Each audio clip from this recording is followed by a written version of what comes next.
Hey, how you guys doing? All right, here now today, fixing up here a starter issue. So it wasn't starting at all.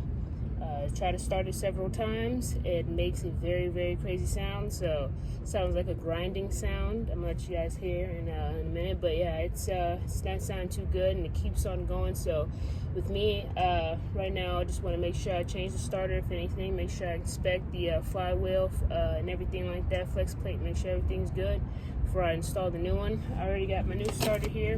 This job is not too hard. I think it pays like 1.5.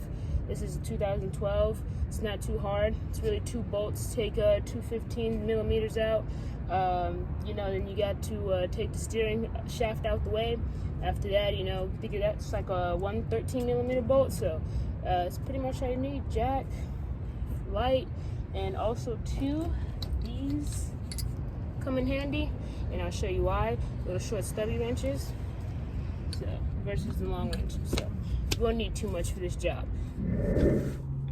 Alright, so I'm gonna let you guys hear what it sounds like when attempting to start it.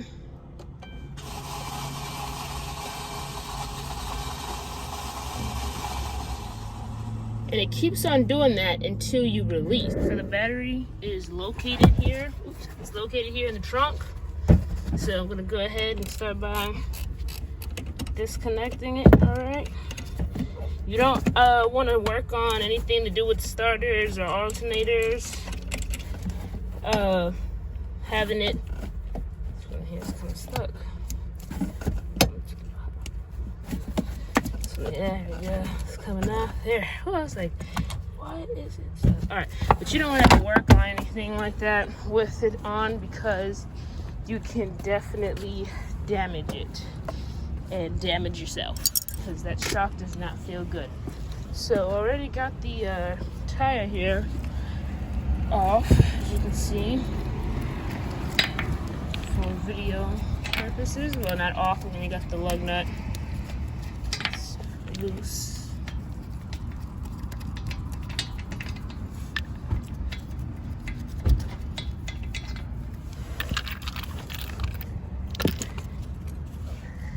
So I'm gonna take this tire off.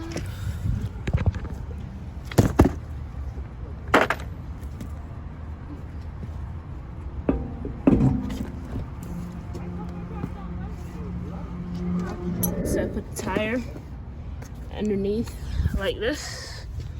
Just better than nothing. So I'm not gonna be under here for too long, nothing too crazy. So alright, so here we are underneath here. So we got the steering shaft right here. So that's that. And then we're going to need to take out this right here, and this bolt is a 10 mil bolt, which I got it loose for time's sake. And then we have your starter, which is right here. Alright, so right there, there goes your starter. And we get the 2 15 millimeter bolts right there, and that's what's holding it in. It's going to be a 13 millimeter bolt that is definitely right back here. So it's right here, and you have your connector right here, which you can see it looks pretty beat there. When I took it off, it was like barely on there. It was like just hanging off. So that's that. So now what you need is, first I would say get this 13. This is why I said to get the little stubby wrench right here, because this right here makes it easier to fit. I'm trying to get my camera.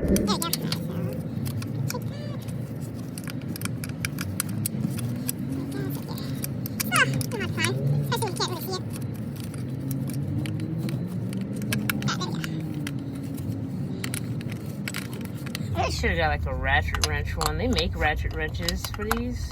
So, alright, so get this 15 millimeter bolt out, which I ended up just grabbing my stubby wrench. I did not find my feet, so I got it. So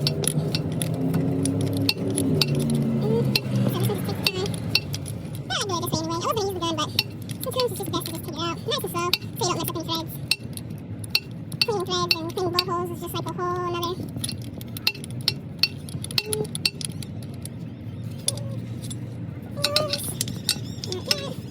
Nothing there, just went like in a freaking weird position and just like made it feel so weak. When you're doing these mechanic jobs, sometimes you end up actually getting to do have your arms up for like a long period of time.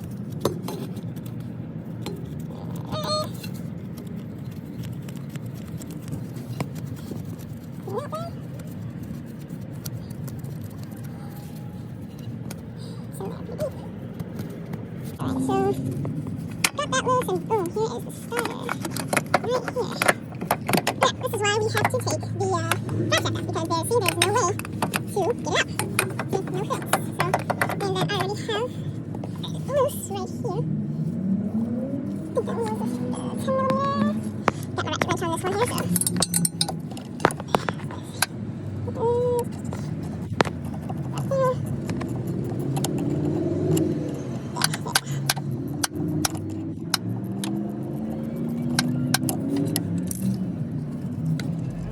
So here is the old starter. I pulled it out actually a different way, so I actually show you. I actually went where it meets the power steering column. So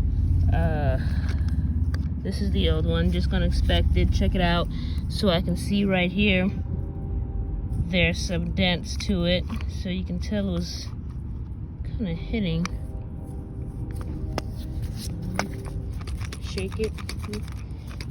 Okay, so it's pretty good because usually this plunger, you don't want that to move and there's no play in it. But I can just see the teeth because this is what connects. Oh, this is what connects right here to your flywheel. So it's not bad. You can see a little.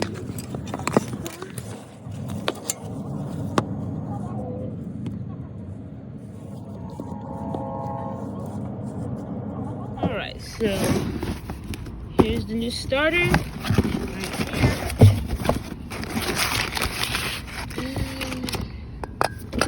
Yeah, there we go. New starter. So nice and beautiful. So yeah. Always gotta read. Make sure it doesn't tell you it's a bomb.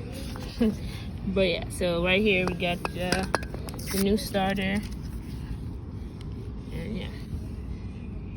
That's how it's supposed to look, so. Alright, what's that? Alright, so this is basically how I did it. So I just basically loosened this bolt, which is actually really way easier than trying to take that off. And actually way safer than damaging it. Being that I am on the field, so I'm not in the shop right now. So yeah, just basically you don't have to do anything with that. Just loosen the bolt and then, you know, pry it gently up a little bit and then that's it. You have room just to, look at that, slither your starter right in there without taking the whole shaft apart. So that's just for someone who's out in the parking lot like me and you need a better way to save you. So, all right, I'm gonna mount this up here. So I can't do it with two hands, so I will be back. Alright, I kind of started that in there now, so I did find out that my jump is fitting here after actually trying, so I'm going to just use it. I'm happy with the fit instead of using my handy dandy stubby wrench, so I just want to make sure that's tight. Don't want to mess up the bolt, so that's just tight. Give it a check.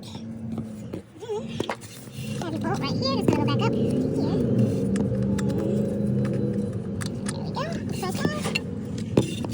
The new bolt that came with it. I'm going to use my right hand. I'm definitely very ambidextrous, so I tend to use my left hand a little bit more. So doing things with my right hand is sometimes a little bit annoying. But in this field, you'll learn to be ambidextrous. Learn how to use two hands. Alright, so I'm just trying to get the bolt, get that slip out my hand. Alright, there we go. It's like slipping out my hand. There we go. So there you go. Just going to keep on turning it in. Get that stubby bolt.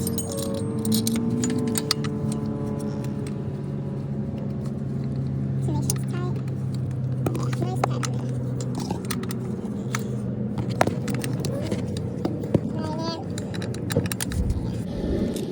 Get the tires back on.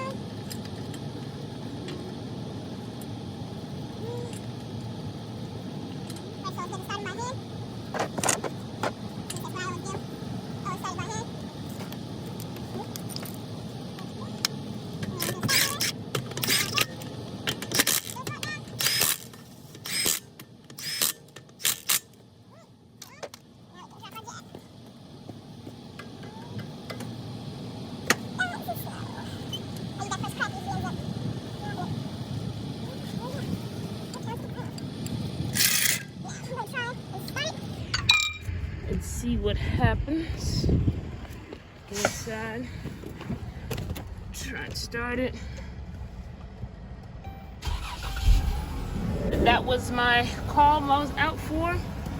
Was for that. So it's all good. I'm gonna go ahead and give it a test run, see how it goes. So that's pretty much how you put a starter in on a 2012 Dodge Charger.